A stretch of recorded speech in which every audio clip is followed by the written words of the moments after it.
The world is facing an unprecedented migrant crisis, both in scale and the impact it has on the various countries.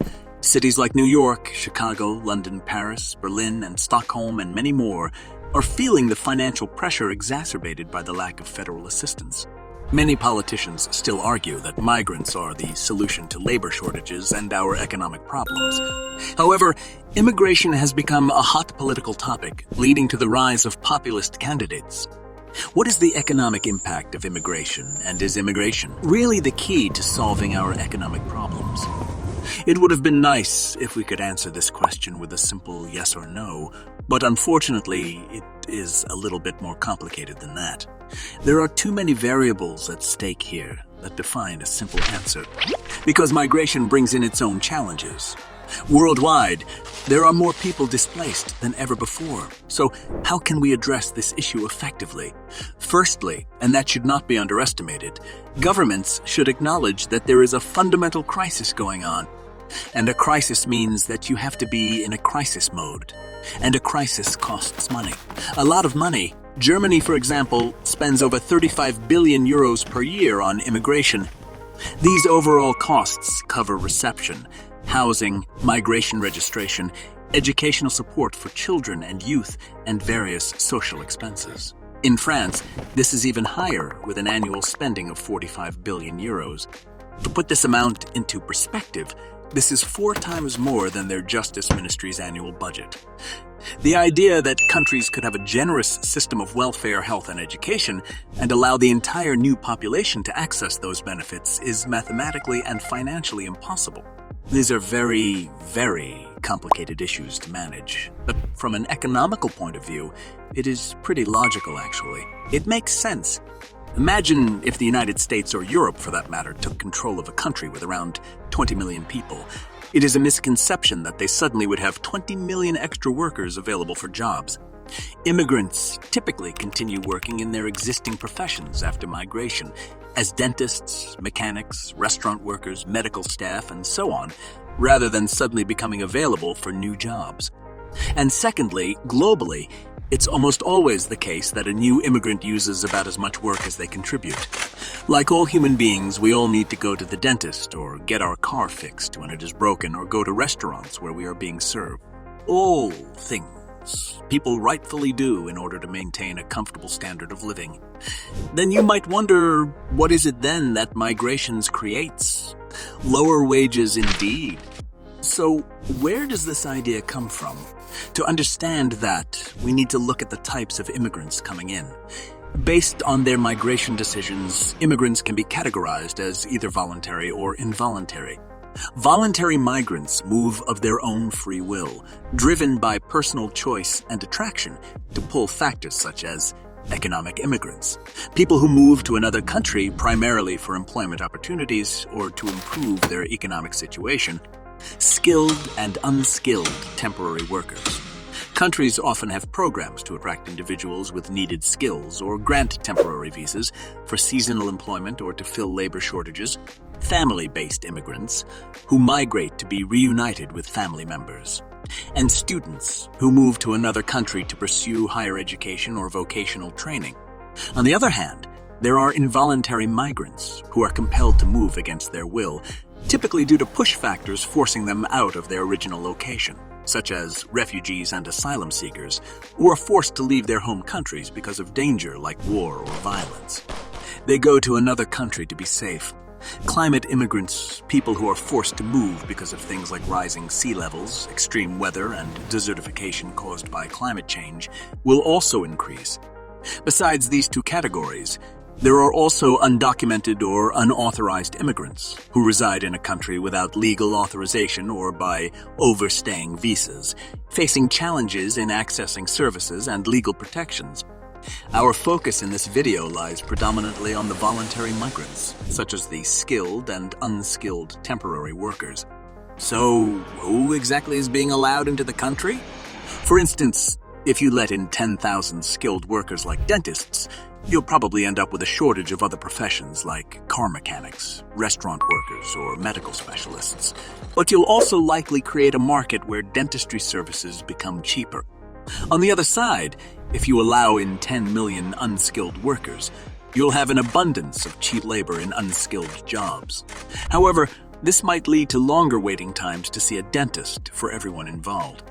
And the same goes for the waiting lists to get your car fixed or to get medical care at a hospital. In addition, all these professions could easily charge you double simply because demand exceeds supply.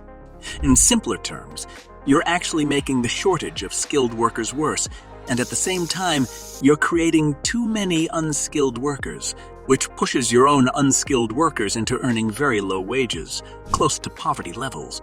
And then there is the growing group of undocumented or unauthorized immigrants who have exhausted all their legal remedies. They consume an increasing amount of money, time of social workers, and often police force too. But let's not go into that. Fact remains that the problem goes even deeper, and an influx of immigrants will hit the economy from unexpected sources. In addition to climate change, which causes warmer and drier summers, the rapid growth of the population via immigrants is also a major driver of shortages in housing and the shortage of available drinking water. Let's take a look at the housing crisis first. Especially in the more densely populated areas, this already is a problem, and will be a bigger problem in years to come. Shortages of affordable housing are already a long-standing challenge in the United States. High interest rates and low inventory are contributing to this issue, as is the growing number of the population. For low-income Americans, the hunt for affordable housing is therefore getting especially tough. Same counts for Europe. Research already has shown that the hardest hit countries are also among the wealthiest. Take Germany, for example. Due to stricter environmental regulations of the European Union, new building permits have fallen by more than 30% the last couple of years. Vonovias AE, which is one of Germany's largest housing societies, has postponed all new construction plans until further notice. But not only in Germany, also in France, the number of building permits has dropped even more so. The United Kingdom, same ordeal. The housing building is expected to decline by over 25% over the next couple of years.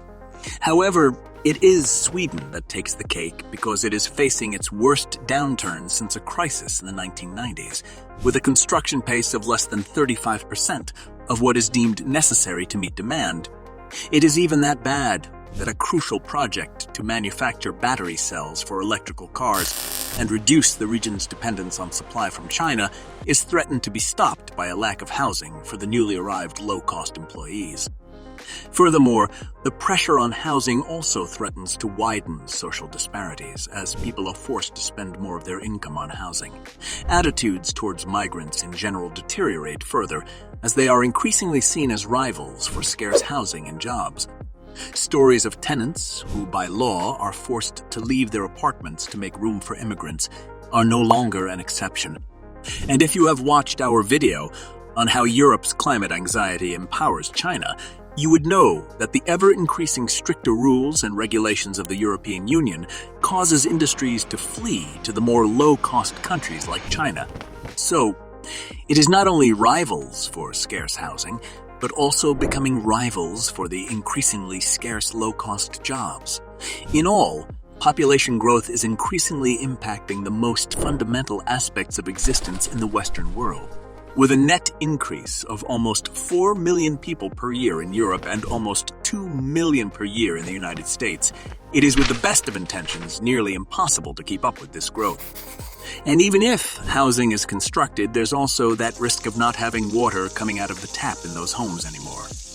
People tend to forget that it may seem obvious and absolutely normal for us that our drinking water comes out of our tap at home. It sure is not. Due to the increasing number of droughts we experience in the world, we quickly reach the limits of our water system. And water scarcity contributes to greater economic and social inequality. The fairly harsh economic law and reality is that those who earn enough money can access water more easily. The less fortunate bear the brunt of this situation, and those less fortunate are mostly the low-income workers. In conclusion, there is no single correct estimate of migrants' fiscal impact. There are many different studies, and they all make different assumptions. And not everyone will agree on what the best assumptions to make are. But the voting polls don't lie. Evidence shows that voters aren't buying the current short-term solutions anymore. Most of these voters are people with lower wages. They are losing jobs they value and struggling to find decent housing. This group faces many challenges directly. Their well-being is declining, crime is increasing rapidly in their neighborhoods, and they are the ones experiencing the decline in wages for manual labor jobs, if they have any. These are the people fighting for their existence.